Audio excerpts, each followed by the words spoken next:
Les amis, j'espère que vous allez toutes et toutes très bien. On se retrouve pour ce nouveau débrief de Ligue des Champions, de cette cinquième journée de Ligue des Champions, il me semble, entre le Bayern Munich et le Paris Saint-Germain pour débriefer cette défaite du Paris Saint-Germain. Honnêtement, ça sent le roussi, ça sent pas bon.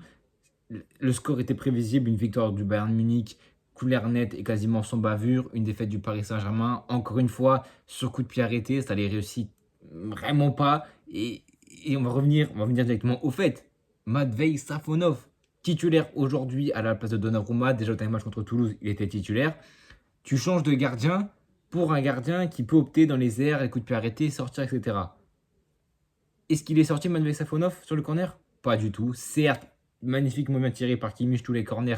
En fait, les corners sont tellement bien tirés que même si tu sors, tu peux te faire prendre un revers. On l'a vu, premier corner de Kimmich, il est intérieur, si Safonov il est pas là, c'est plein lucarne. Donc tu vois, il y a tellement de qualité chez les tireurs adverses que il faut savoir aussi quand sortir, quand ne pas sortir. C'est facile de parler, mais quand c'est sur le terrain avec la pression, etc., c'est compliqué à jauger. Là, malheureusement, ça n'a pas marché pour Safonov. Moi, comme je l'ai dit sur TikTok, les gars, abonnez-vous à mon TikTok en description et n'hésitez pas à vous abonner, etc. Bref, à liker la vidéo, allez voir tous mes débriefs sur TikTok, beaucoup plus raccourcis, beaucoup plus concis. Et pour les avant-matchs, etc., les compositions, bref, etc., etc., les news du Real Madrid, Saint-Etienne et toutes les équipes et les grosses news importantes.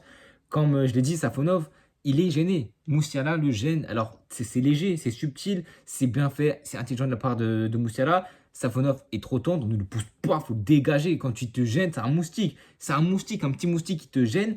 Il est tout petit, il fait pas grand danger, mais il change tout le match. Et là, poussé de Moussiala, Safonov qui du coup n'ose pas sortir, Mendes qui est passé, il colle pas ses Moussiala, ce qui fait que du coup, contre, etc., ça va sur Kim Min-jae, qui met une grosse tête. Bon, là, tu peux rien faire parce que limite 5,50 avant le point de penalty, une grosse tête, tu peux rien faire. Mais c'est tout le début. Savonov qui doit sortir, qui ne peut pas parce qu'il est gêné par Musiala, qui est lui-même abandonné par Nuno Mendes. C'est effet domino et puis ça marque pour Kim Min-jae à la 40e minute. Et c'est honnêtement dommage pour le Paris Saint-Germain parce que honnêtement, moi, le titre de cette vidéo où c'était le Paris Saint-Germain, pas fait armes égales, mais a réussi à contenir le Bayern Munich parce que honnêtement, le Paris Saint-Germain s'est mis à la hauteur du niveau. Franchement, j'ai vu deux belles équipes sur le terrain aujourd'hui, en tout cas dans les intentions, dans le pressing, dans le jeu, parce qu'offensivement, côté Paris Saint-Germain, il n'y a quasiment rien eu.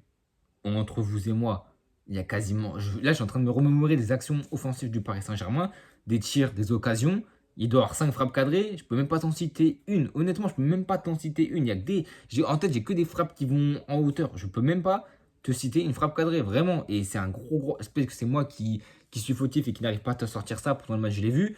Mais, ou alors c'est juste parce que les actions sont pas flagrantes. Les IG doivent pas être très grands parce que le Paris Saint-Germain aujourd'hui, que ce soit Barcola sur son côté gauche qui a été fantomatique, inexistant, mais pris par un Konrad Laimer, mais des Konrad Laimer, mais des très très très grands sorts. Peut-être même faire des ennemis, j'en sais rien. C'est le meilleur joueur du match aujourd'hui. Vraiment, allez voir Konrad Laimer. J'espère que sur Twitter, il y aura une compilation. Tu sors 8 minutes de ce match que de Konrad Laimer, les ressorties de balles, l'aisance technique, la subtilité des ballons, trouver la perte. Même quand tu penses qu'il va la perdre, il la perd pas. Il y a trop de geste technique, il y a trop de coffres. Il a joué les 90 minutes à fond, repli défensif, offensif. Ce mec est complètement inépuisable. Laimer, et ça fait longtemps que je pense qu'il est très bon. Mais là, franchement, le Bayern Munich, ça faisait longtemps que je ne les avais pas vus. Je l'ai vu le match contre le Barça. Je ne pensais pas que le Bayern Munich, honnêtement, était aussi rodé. Je ne pensais pas que le Bayern Munich était aussi fort, avait autant de bases. Évidemment, tu connais les qualités. Compagnie, j'avais pas forcément de doute, même si avec Burnley, ça s'est mal passé, etc. J'avais pas forcément de doute, même si, bon, tu peux en avoir quand même, c'est légitime parce que c'est un nouveau coach, jeune, assez inexpérimenté quand même au niveau. Et là, tu prends quand même une grosse écurie européenne qui est Bayern Munich, qui en plus a besoin de se reconstruire après une saison dernière complètement fantomatique niveau des trophées, pas de Bundes, pas de Coupe d'Allemagne, pas de Super Coupe d'Allemagne, pas de Ligue des Champions, rien du tout. Donc ouais, il y avait beaucoup à faire. Recrutement subtil, même si aujourd'hui Pavlovic et Palhinha n'étaient pas là au milieu de terrain, ça s'est même pas senti. Ça s'est même pas senti. T'as un Leimer qui est rentré à l'intérieur, t'avais un Kimmich, mais monumental, balle au pied, les efforts. Mais ça, tu sais très bien que c'est des mecs qui vont se déchirer, game pressing allemand, t'inquiète pas que ça va aller à fond la caisse. Goretzka pareil. Mais encore, c'est vrai que ça, c'est vrai que les milieux de terrain, les Leimer, Goretzka, Moussiala, etc., Kimmich, etc. Non. De côté gauche, il y avait un monsieur Kingsley Coman, mais je veux le voir en équipe de France très très vite, même s'il était blessé, etc. Il a fait une prestation aujourd'hui, offensivement, défensivement, dans l'activité, les courses, mais il a muselé à lui seul Hakimi tout le long. tout le long où Coman était dans ce match, Hakimi n'a rien fait offensivement parce que beaucoup trop occupé à défendre. Parce que tu as un Coman, quand c'est pas un Coman, c'est un Musiala. Quand c'est pas Musiala, c'est un Kane qui va faire chier. Il avait rien à faire. Et tu as vu quand Coman est sorti, première prise de balle d'Hakimi, faute de Gnabry, puis ça partait et Hakimi a pu prendre la profondeur. Dommage que devant lui, à ce moment-là, il n'y avait plus Dembélé parce que Stab, côté de Dembélé, se prend 2 cartons jaunes. Certes, l'arbitre est très très très sévère. Il est très très très sévère. Le poteau sorti. Au moment où Dembélé prend le carton jaune, tu sais qu'à chaque faute qui va se passer maintenant, tu seras obligé de dégainer. La faute sur Nuno Mendes, la faute de Michael Olise, bref, toutes les fautes, il fallait dégainer le jaune parce que sinon, c'est pas justifiable. Et honnêtement, allez voir le premier jaune qu'il prend. Contestation débile, il parle avec l'arbitre, il veut déblatérer. Il sort la biscotte. Il sort la biscotte, complètement évitable. Tu fermes ta bouche. Nuno Mendes, à un moment donné, il subit une faute, je ne sais plus quoi, ou c'est lui qui fait la faute. Fabien Ruiz vient pour demander. Nuno Mendes, il a raison, il pousse Fabien Ruiz, il dégage de là, frère. Qui dégage. Tu sais très bien que la règle est là, il n'y a que les capitaines qui peuvent parler aux arbitres et aussi les joueurs qui sont concernés, donc c'est pas virulent. Fabien Ruiz n'a rien à faire dans l'action, et ben tu dégages tout simplement. Nuno Mendes a eu le bon réflexe parce qu'il peut se prendre un jaune bêtement. Et le jaune bêtement que Dembélé prend, et ben il en paye les pots cassés à la 67e minute, il me semble, parce qu'il fait un tac, mais il perd un ballon, il tac Davis complètement abruti, complètement débile. Le tac, il ne sert à rien, même s'il y a un contre, il est vraiment loin, il a le temps de se replier. En tout cas, je parle pas de Dembélé, mais des autres, ils ont le temps de se replier. Au final, il fait une faute stupide. À vitesse réelle, il donne un jaune. Sur le ralenti, j'ai vraiment l'impression que Dembélé le touche que très très légèrement. Et même Davis, je pense pas qu'il y ait. Je pense vraiment qu'il y avait quasiment rien. Alors peut-être que je revois l'action, peut-être que j'ai tort. Mais je pense vraiment qu'il n'y a rien. Il dégaine le jaune. Carton rouge, c'est mérité, c'est mérité. Et là, le match, tu sais qu'il est terminé parce que le pressing avec un joueur de moins, on l'a vu la séquence juste après, où certes, ils arrivent quand même à prendre le ballon, ils arrivent quand même à presser Bayern Munich dans sa zone. Ou pas Mécano, Kim Min-jae défensivement, à la relance, défensivement, ça a été magnifique, ça a été super splendide. Mais de ce que j'entends depuis le début de la saison, c'est splendide. Eux deux, ils ont été très bons. Kim Min-jae récompensé par un but, pas Mécano, il n'y a rien qui est passé. Avec le ballon, il n'a pas paniqué. On a vu, ça allait de côté droit. Il manquait un joueur parce que du coup, Barcola était obligé de rentrer à l'intérieur pour faire le pressing que Dembélé pouvait faire. Et bref, c'est un élément en chaîne, c'est des dominos, c'est le football tout simplement. À 10 contre 11, c'est beaucoup plus compliqué. À 9 contre 10 sur le terrain, c'est pas la même salade. Et quand même, le Paris Saint-Germain, c'est pour ça que pour moi, ils ont fait un bon match quand même dans l'ensemble. C'est que la résilience, elle était là. 80e minute à 10 contre 11. Et ben on va quand même presser. On veut le ballon, on veut jouer, on veut gagner. Tout simplement, malheureusement, il n'y a pas d'attaquant. Il n'y a pas de but. Ils ont dit, les commentateurs, ça était sorti. Le dernier attaquant qui a marqué en Ligue des Champions pour le Paris Saint-Germain, c'est monsieur Kylian Mbappé. Et ça, c'est un énorme problème de construction d'effectifs, de prévoyance de l'effectif. Parce que quand tu as un Gonzalo Ramos qui se pète dès la 20e minute contre le Havre à la première journée, tu ne fais pas confiance à Randal Colomwani, tu mets un Canglignan en faux neuf, tu mets Asensio en faux neuf, au final, tu n'as pas d'attaquant, ça parlait d'Osimhen, etc. de Bucarest. Pour moi, c'est des pistes qu'il fallait aller chercher. Peut-être pas Osimhen, mais c'est des pistes qu'il fallait aller chercher. Quand Mbappé part, moi, je suis pour ne pas recruter de joueurs. Tu peux faire confiance à un Colo, tu peux faire confiance à un Gonzalo Ramos, mais c'est pour moi Colomani, il doit vite s'éloigner de ce club parce que franchement, c'est un joueur rempli de qualité, mais il est dans une spirale négative. Et tu sais très bien que quand tu n'es pas pressé par le coach, notamment au PSG, tu sais que tu vas jouer que très très peu et que si tu n'arrives pas à faire la différence, tu vas manquer de confiance. Et bon, effet en chaîne domino, tu vas rater ta carrière au PSG. Donc pour moi, il faut vite qu'il parte Colomani, soit cet hiver, soit l'été prochain, il faut qu'il parte. Mais t'as pas de vrai numéro 9, t'as pas de faux 9. Gonzalo Ramos, son retour va faire du bien. Il a joué aujourd'hui 20 minutes quand il est rentré. Et il va faire du bien au Paris Saint-Germain parce que c'est vraiment un attaquant qui leur manque. Parce que là, aujourd'hui, c'était Barcola à gauche, Dembélé à droite. T'avais 4 milieux de terrain. T'avais Fabien Ruiz, Vitinha, Joao Neves et Weinstein et Remri qui ont été tous les 4 assez solides. De toute façon, c'était un match où on savait que milieu de terrain, la bataille allait faire rage. Qu'en face, les Allemands, ils allaient presser à 10. Ils allaient attaquer à 10. Ils allaient tout faire.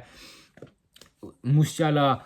Bon, Sané, c'est vrai. Sané, vraiment, je peux pas me voir seul. Il est vraiment nul. Il est trop nul. Sané, j'arrive pas à comprendre comment Olise ne débarque pas ce match. Peut-être une blessure, je ne sais pas, ou un Gnabry, peu importe. Mais Sané, vraiment, c'est.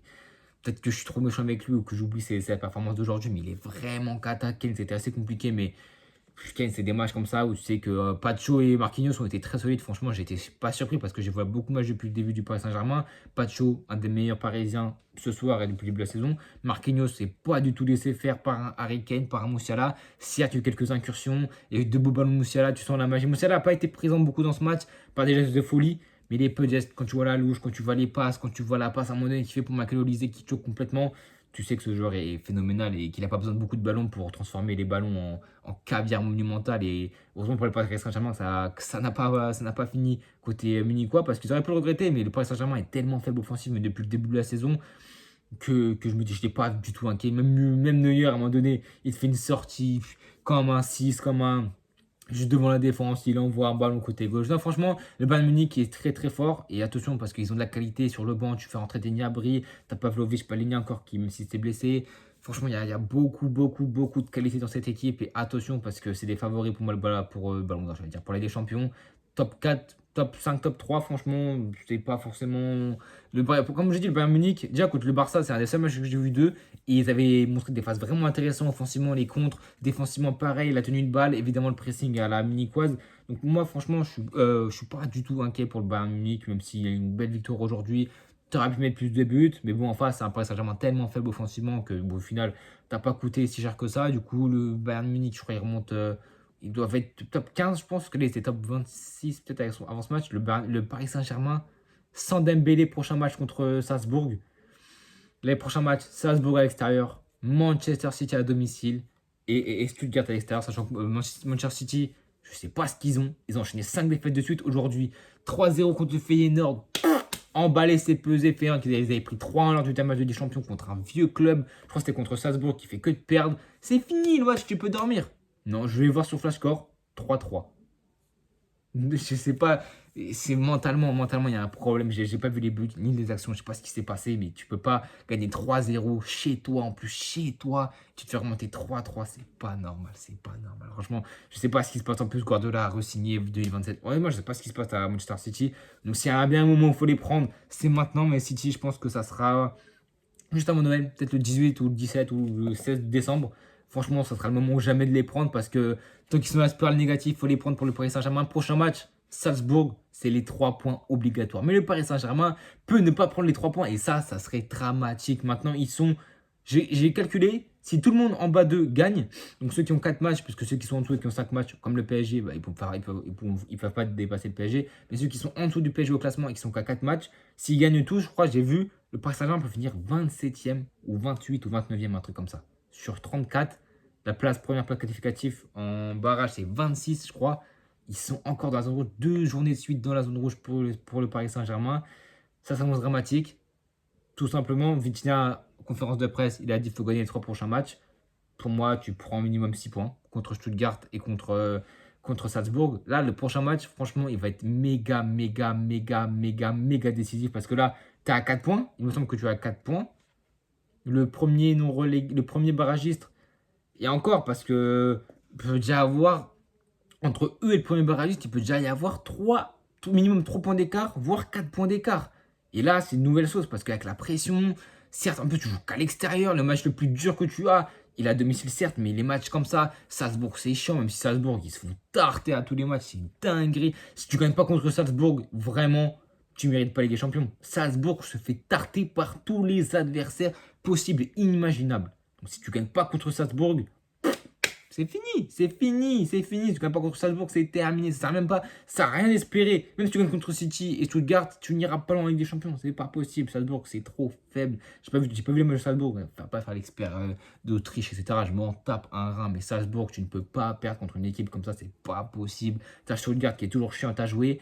T'as le Manchester City de Guardiola, certes en défaillance, mais c'est une bête blessée. Elle est jamais aussi dangereuse que Manchester City. Donc, s'il se réveille, pense sur toi, mon grand, ça va te chicoter, ça va te faire très très mal. Donc, franchement, l'avenir européen du Paris Saint-Germain va être semé d'embûches, va être très très intéressant là-dessus parce que c'est honnêtement le premier gros club de cette nouvelle formule. Et en fait, le Paris Saint-Germain a tellement été le clown de la Ligue des Champions depuis les 10 dernières années que c'était évidemment ce club qui allait choquer les barrages. S'il fallait un club de cette nouvelle formule qui est en danger, qui va te choquer, c'était le Paris Saint-Germain parce que c'est lui qui s'est fait le plus dominer, humilier dans la Ligue des Champions.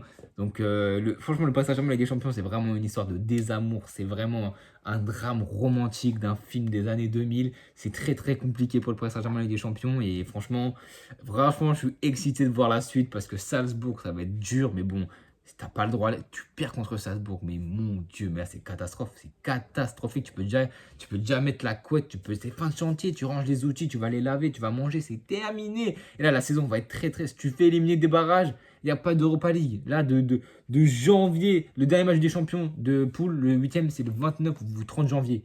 Tu perds là, t'es pas qualifié en barrage, mais de février à juin, mais les Parisiens, ils vont s'ennuyer, ils vont s'endormir, ça va être très très compliqué. En tout cas, mes amis parisiens, bonne chance à vous. Franchement, on n'est pas ensemble. J'espère que nous, demain, apport la Kinsey, c'est plutôt apport la Seyssey. J'espère qu'on va taper Liverpool, mais ça va être très compliqué sans Vini, sans Tchouaméni, bref, sans Carvajal, ça va être dur.